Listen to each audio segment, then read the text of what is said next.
Sa Mobile Bible School, tayo'y nagtitipon online.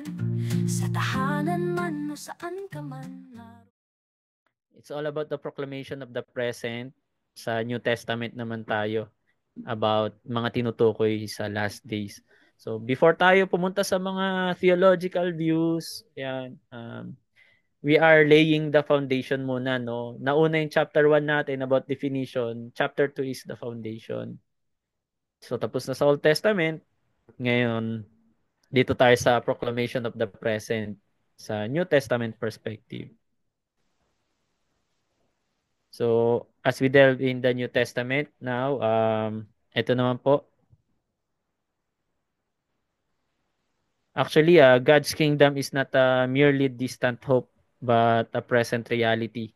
Yun yung pinaka ano talaga natin dito. Not a distant hope, but a present reality.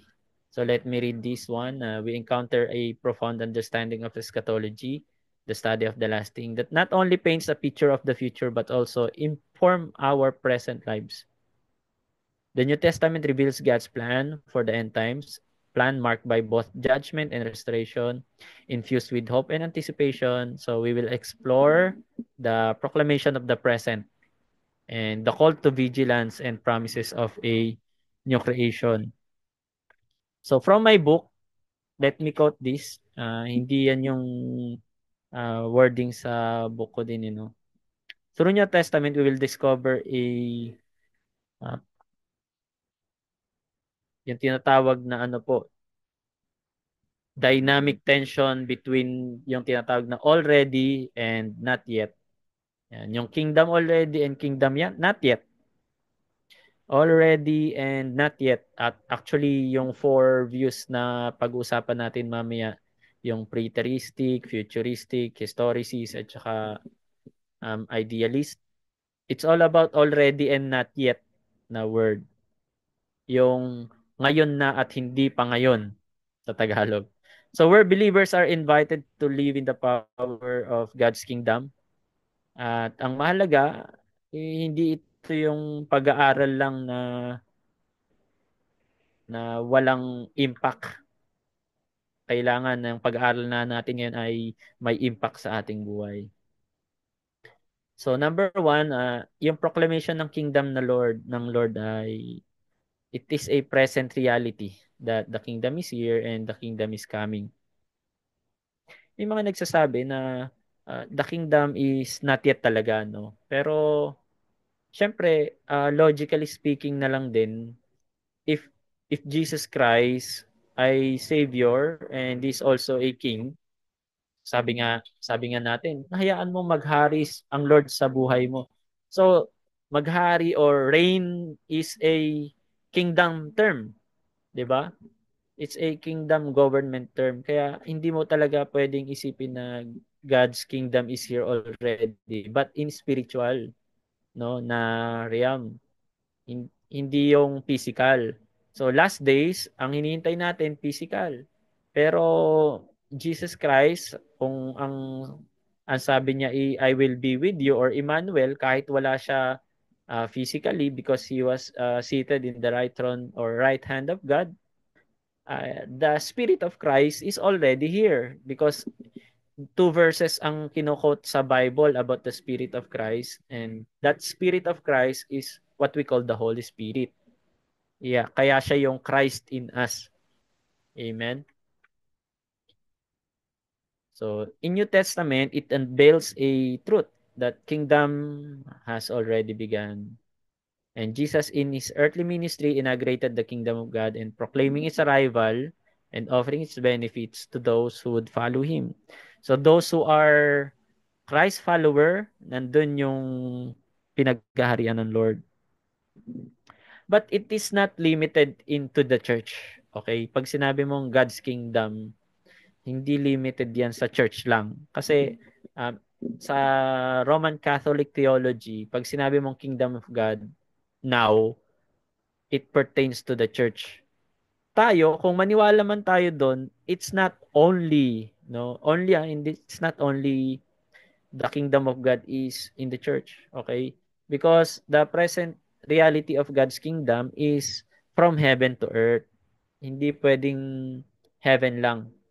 Even though tot in totality or absolutism, ang kingdom ng Lord hindi pa naroon sa tinatawag na secular or worldly na mga things.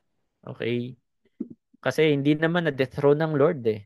Kaya ang kaharian ng Diyos hanggang ngayon, nag-aari pa rin siya. Nandun siya sa kaharian niya sa langit, sa lupa. Hindi naman na-dethrone si Lord. Heaven is my earth. Heaven is my throne. Heaven is my footstool. So patungtungan ng Lord yung lupa eh. Yung salitang the devil is reigning, it is in the heart of the unbelievers. Pero yung earth, pag sinabi mong earth, mundo, itong sa Ilocano nga, lubong, physical earth, hindi naman si Satanas may-ari ng mga isda at mga hayop. They are in the earth. Kaya iba yung earth, iba yung world, mga kapatid. Okay? Magkaiba yung dalawang yan. Satan is not the king of the earth, but he is the prince of this world. Yung world, sistema ng tao. Siya yung nag-aari sa sistema. Pero sa Earth, dito sa, as in sa blue planet, ang hari, Diyos pa rin. So, ibig sabihin, God's kingdom is still here, hindi nawala. Pero, He is reigning in the hearts of the believer. Hindi siya kasama dun sa pinaghaharian ni Satanas na sistema. So, may ibang sistema na tayo. Amen po ba? We are in the church system as the bride of Christ. So yung kingdom na coming, iba na naman din yun. So that's the full realization in return of Jesus Christ. So that's a future aspect. Yung kingdom here, ngayon, kingdom coming. So it's the future aspect of the kingdom. It adds urgency to our lives and prompting us to live in anticipation of its complete manifestation.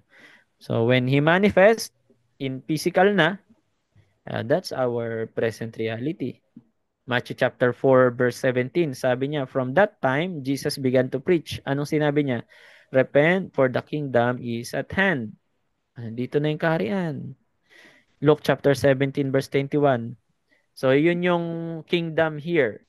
Yung kingdom coming naman, sabi niya, neither they'll share, kapag may nagsabing the kingdom of God is here or there, sabi niya, for behold, the kingdom of God is within you or in the midst of you.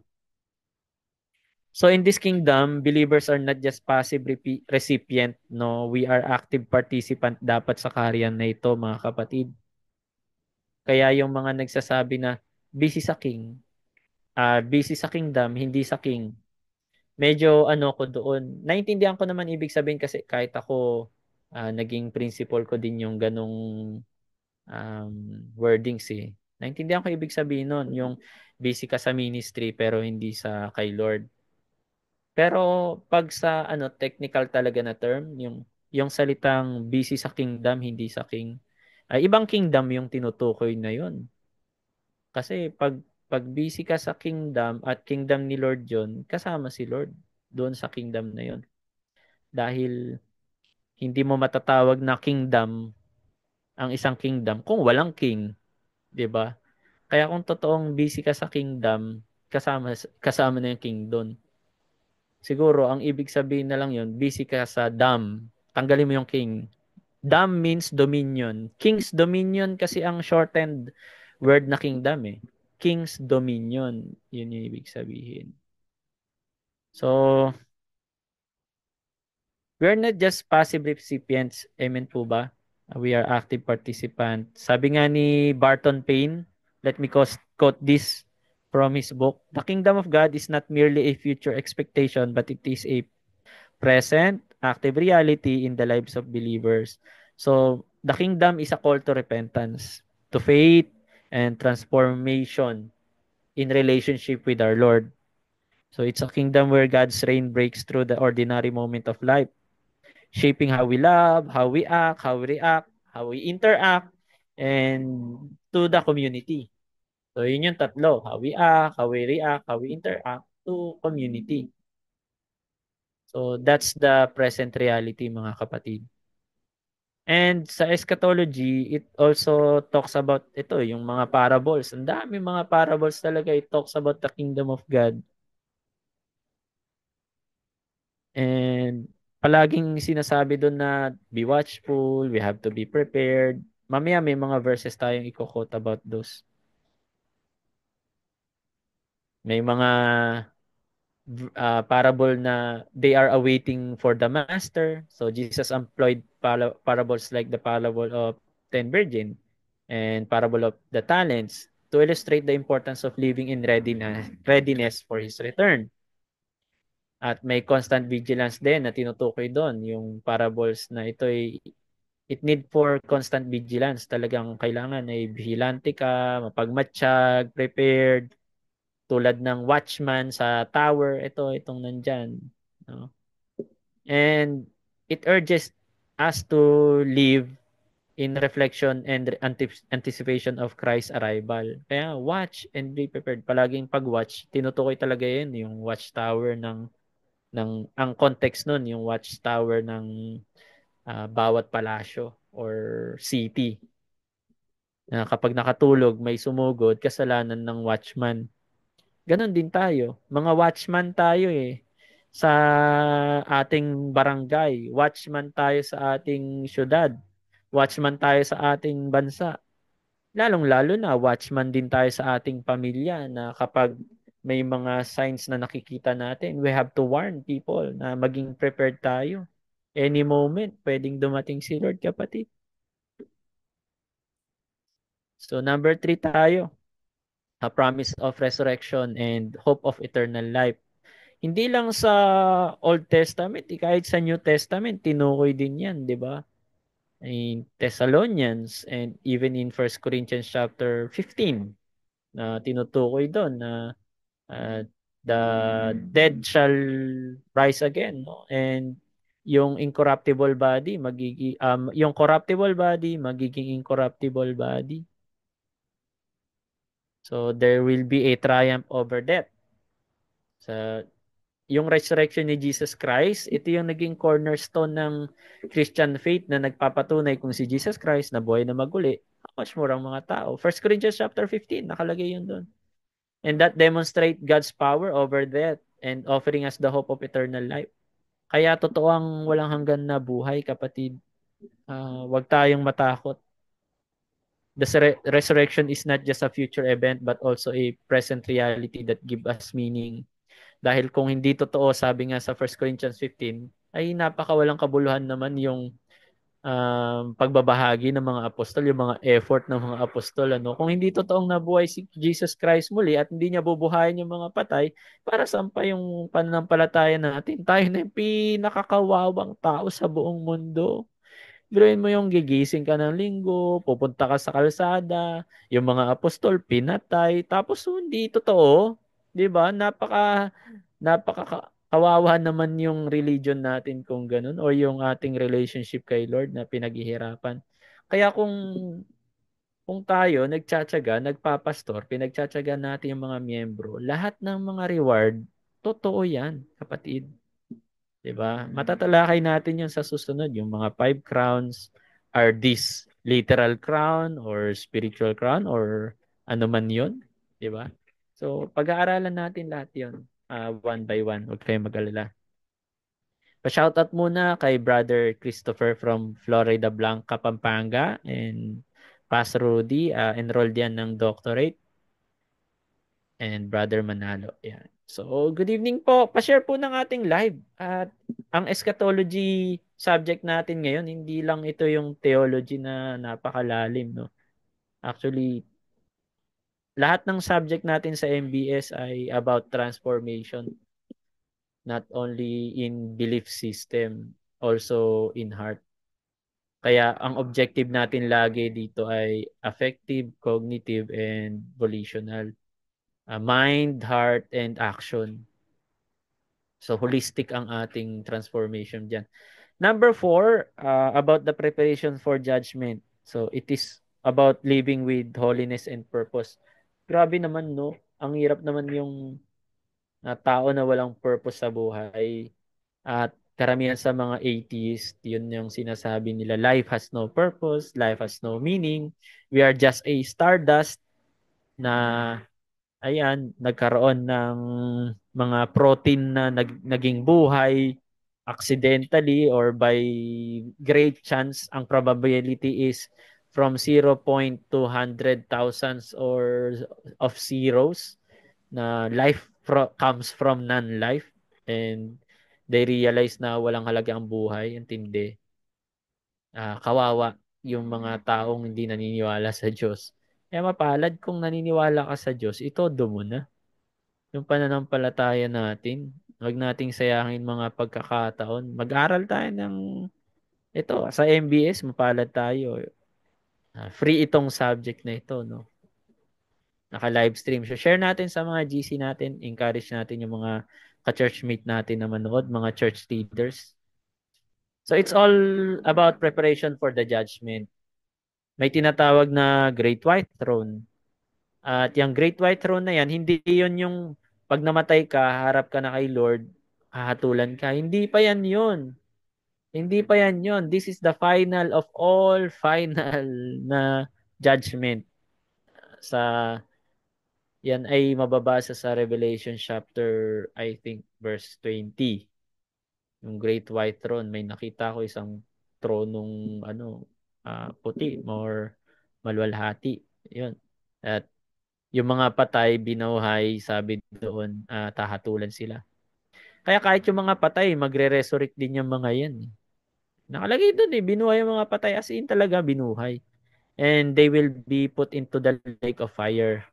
I believe na sa panahon na yon, hindi lang sila resurrected in tawag dito yung soul, or natulog yung kaluluwa tapos binuhay sila noong panahon na yon. No ang word talaga um they was inalis sila from hell Talagang humarap sila kay Lord So basahin nyo, try nyo i-review. And matatalakay din natin yan iba't ibang view about the Great White Throne. It talks about accountability that one time, sabi nga sa Ecclesiastes chapter 12 in verse 13 to 14, no? For this is the whole duty of man, fear God, or fear the Lord, and do His commandments. Kasi i-account natin lahat, no? God will haharap tayo sa Panginoon. At pananagutan natin yung mga ginawa natin, masama man o mabuti. So it portrays final judgment, itong Great White Throne, that everything or everyone will stand before God. Yung before Christ, meron ding before Christ, yung tawag doon Bema Judgment. Talakayin natin yan sa susunod. Iba pa yung judgment seat of Christ iba pa yung Great White Throne Judgment. Yung judgment seat of Christ para sa mga Kristiyano, yung Great White Throne Judgment para yan sa mga unbeliever. So it gives an account to their lives. So holiness, living in holiness and purpose, seeking to God or seeking to honor God in all we do. Ang tawag dyan, Soli Deo Gloria. Lahat ng kailangan natin gawin, all for the glory of God in all we do. So, because becomes a crucial preparation for His judgment. Kaya pag may mga mahirap na tanong, kung kasalanan ba ito, pastor, o hindi, ang pinakamadaling sagot dyan, nakaluwalhati ba yan kay Lord? So, yun ang pinaka magandang isagot So, number 5 na tayo. Ano po? It's all about the promise of a new creation. So, kung merong tinatawag na dry bones na nabuhay as a new creation sa Old Testament, sa New Testament meron din. And it's a vision of restoration, yung tinatawag na millennial reign. Sorry sa yung mali yung pagkakatype. Millennial. Naging naipako ulit no? I'm sorry dito, millennial nakalagay. Millennial po 'yan papalitan ko po. Ayun, sorry. So, millennial reign. May mga amillennialist na tinatawag, hindi sila naniniwala sa physical reign ni Jesus Christ pagdating niya na literal 1,000 years. So, amillennial tawag doon. And may mga, most of reformers, Reformist, Reformation, Evangelical, or even Protestant or Pentecostals, naniniwala naman sa millennial reign. So this new creation represent God's ultimate act of restoration and fulfillment of His promise to redeem and renew all things. At ini-introduction na nga ni Lord yan eh.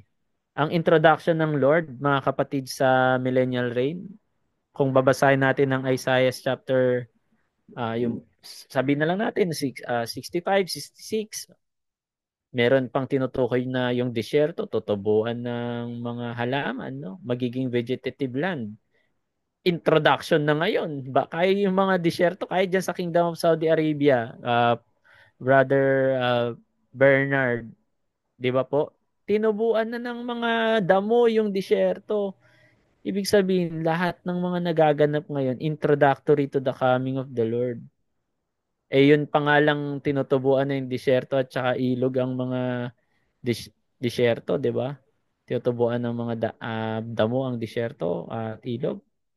Ay introductory, parang imposible pero nakalagay sa Bible. Paano kaya mangyayari yun? Eh ngayon, pinapakita na ng Lord, posible. So hindi yun yung final fulfillment, pero makikita natin na that is all introductory part of what will come. That the Bible is true. Na kahit imposible sa paningin ng tao, wala imposible sa Panginoon. And yung tinatawag niya bagong langit at bagong lupa, no. Ito ay sa itong millennial reign, chapter 20 yan.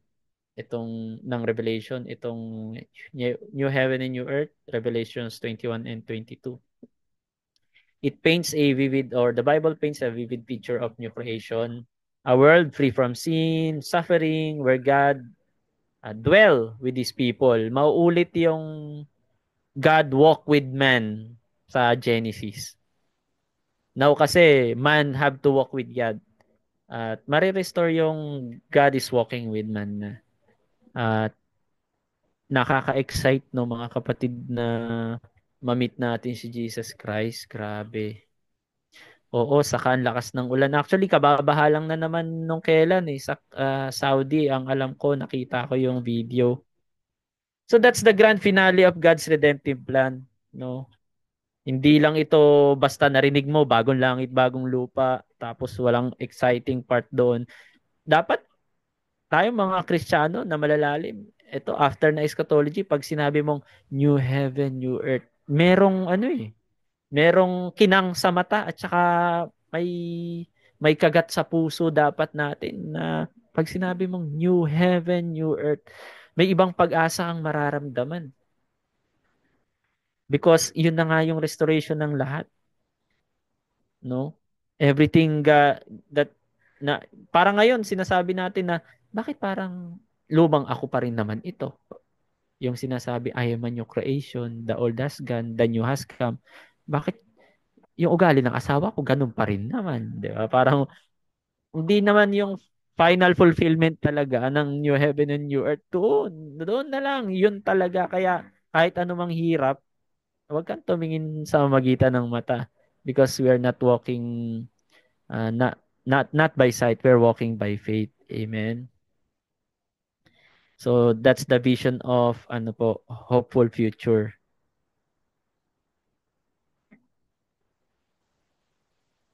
Sabi ni Richard Bauckham sa The Theology of the Book of Revelation, let me quote this, the promise of a new creation is the ultimate fulfillment of God's redemptive plan, where heaven and earth are made one. Ganda, no?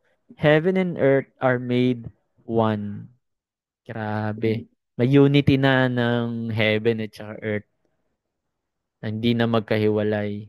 Gaya ng pakikipag-isa natin kay Kristo. Kaya yung mga hindi nakipag-isa kay Kristo, maihiwalay. Kawawa naman. So, praise the Lord. So, yan po yung atin pong mga 5 verses na lang din na actually marami dapat yan pero nilimit ko lang din. No po. So, as we studied through the teaching, ito ay just a droplet of the verses lang sa eschatology ng New Testament. Actually, marami yan. Pero ito yung talagang nagmamark sa akin eh. So we discovered that this subject, eschatology, is not just a study of the future. No, it is a lens through which we view the present. Kahit future pinag-usapan natin, it must reflect kamusta ang present natin kasi hindi ka makakasama sa future kung sira-sira ang present natin. We're not yet or not yet restored. We have to be restored. Relationship, kailangan ma-restore. Relationship natin sa community, kailangan ma-restore. Ayaw nila magpa-restore, i-restore natin sarili natin, i-redeem natin yung ating mga sarili na uh, bayaan natin yung mga bagay niyan kasi part yan ng buhay Kristiyano. Sabi nga ng hindi ko makalimutang preacher, sabi niya, pag wala ka daw persecutor, baka hindi ka tunay na Kristiyano. Kasi pag Kristiyano ka, hindi pwedeng wala kang persecution eh. 'Di ba? Blessed are those who are persecuted in my name's sake, for great is thy reward in heaven. Sabi sa ibang salin, lip pa nga eh. Tumalong ka sa galak, sabi niyang ganoon. For great is thy reward in heaven. Lumundag ka pa nga eh. Kapag may persecutor ka, minamasama ka. Kaya pag wala kang persecutor, nakahalo ka sa mundo. Yun ang ibig sabihin nun. Or, hindi ka lumalabas sa comfort zone mo. Yun ang problema. Kaya ang mga kasama mo lang mga Kristiyano, hindi ka umahayo, hindi ka nagsishare, kaya wala kang persecutor. Kulang ang pagiging Kristiyano pagka ganun. Huwag tayong matakot sa persecution. That's a part of being a Christian. Because mas maiintindihan mo kung gaano naghirap si Jesus Christ noon sa magitan ng persecution. Mas ma-appreciate mo talaga ang pagiging Kristiyano mo kapag may persecution ka, kapatid. Kaya ano man ang persecutions nyo ngayon, mahalin nyo yan kasi part yan sa reward ng Panginoon. And the kingdom of God is both a present reality and future hope. The resurrection of promises life and death, and the judgment call us to live with holiness and purpose today. And lastly, the promise of a new creation reminds us that God's redemptive work is ongoing, so drawing all things to Himself in perfect restoration. Even though ang salvation ay one time, still our sanctification is ongoing. This eschatological vision shapes how we live now, living with hope, vigilance, holiness, and purpose, gaya ng sinabi natin kanina, knowing that we are part of the grand story of God's plan for humanity that stretches from everlasting to everlasting. Mababasa yan sa Psalms 90 verse 2. Ang ibig sabihin ng everlasting to everlasting is from eternity past to eternity future. So, may the truth of God's kingdom and His call to repentance to all, lalo na sa fallen humanity or kung sa atin man, ikaw man tinutukoy ko, nawa, the hope of resurrection, the urgency of judgment kasi mahatulan din tayo, and the promises of new creation, nawa ito'y mag-inspire sa atin to live with eschatological readiness. Ano yun? Readiness, hindi bukas, mamaya, it's today. Amen po ba? So, comment tayo ulit. I am ready. Paano kung nag-aaral tayo ngayon, dumating si Lord, di ba? So, praise God. Kaya yung mga medyo nanlalamig namang lingkod, nadidismaya dyan, aba, bangon kapatid. Bangon. Pagyugyog lang yan ng Lord. And that is just a refining or purging process sa atin. So, ayan. Ito yung mga verses na sinasabi ko kanina na kahit anong view ang marinig natin mamaya, iisa lang ang sinasabi ni Lord sa lahat eh. Be prepared, be prepared. Ano man ang view mo sa apat na maririnig mamaya, ito ang laging sinasabi ni Lord. Ulitin ko, be prepared. Matthew 24 verse 42 to 44, sabi niya, watch therefore. Diba? Yun yung salitang watch. Parang sinabi ko kanina sa watchtower. For you not know what are your Lord do come. But know this, that if the good man of the household known in what watch the thief would come, he would have watched and would not have suffered his house to be broken up. Therefore, be ye also ready, for in such hour as ye think not the Son of Man come. Walang nakakaalam daw eh. Kaya ang kailangan mong gawin, maging watchful, maging prepared. And sa Matthew 25:1-13, watch therefore, you know neither the day or the hour wherein the Son of Man come. So this verse concludes the parable emphasizing readiness. At dito na naman sa Luke 12:35 verse 40. So ang daming watch, ano? Let your loins be girded out, lights burning, yourself like unto men, and wait for the Lord. Then he will return from the wedding. But when you come and knock, they may open unto him immediately. Be ye therefore ready also, for the Son of Man come at an hour when you think not. Hindi, kung kailan hindi mo na-expect, dun sa darating si Lord. So be ready. Another two verses, Mark 13:32 and 37. But of that day and that hour no man, not the angels which are in heaven, neither the Son, but the Father. So take ye heed, watch and pray, for ye not know, or for ye know not when the time is. Walang nakakalam ng oras eh.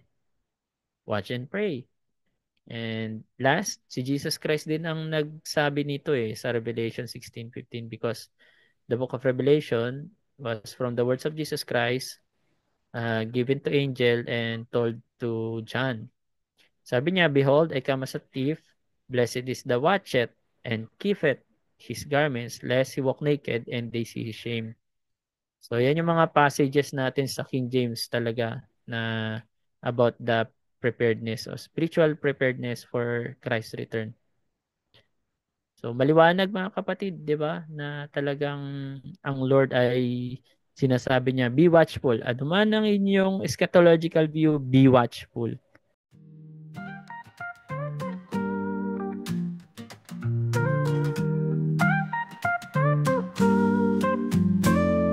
Sa Mobile Bible School, tayo'y nagtitipon online.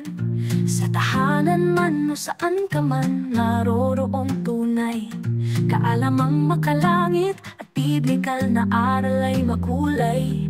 Sa biyaya ng Diyos tayo'y lumalago sa buhay, karunungan at lalim sa pananampalataya. Sa Mobile Bible School, ito'y abot kamay na. Sa bawat aralin, tayo'y natututo sa teolohiya at biyaya. Sabay-sabay ay lumalago tayo.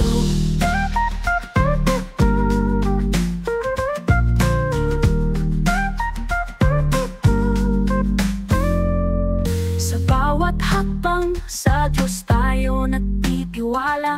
Sa gabay ng kanyang salita, ating inaakay ang iba.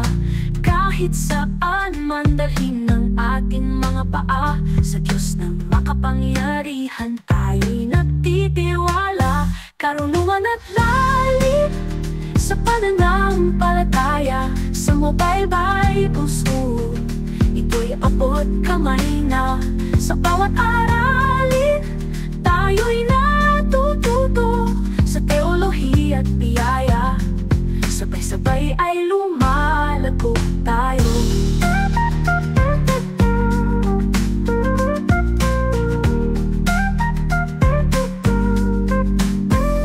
Ang pag-ibig ni Jesus ay walang hanggan.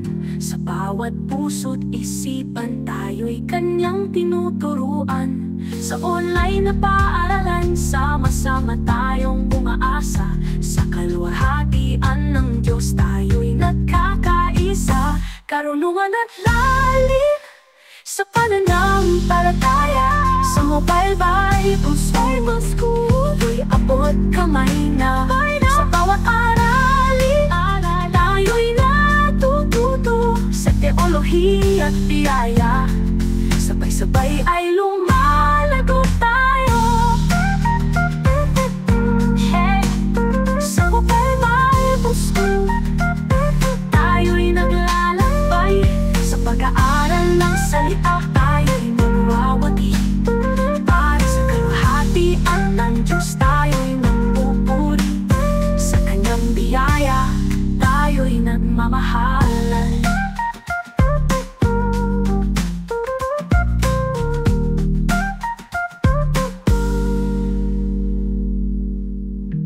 pag-ibig ni Jesus ay walang hanggan. Sa bawat puso't isipan, tayo'y kanyang tinuturuan. Sa online na paaralan, sama-sama tayong umaasa sa kaluwalhatian ng Diyos.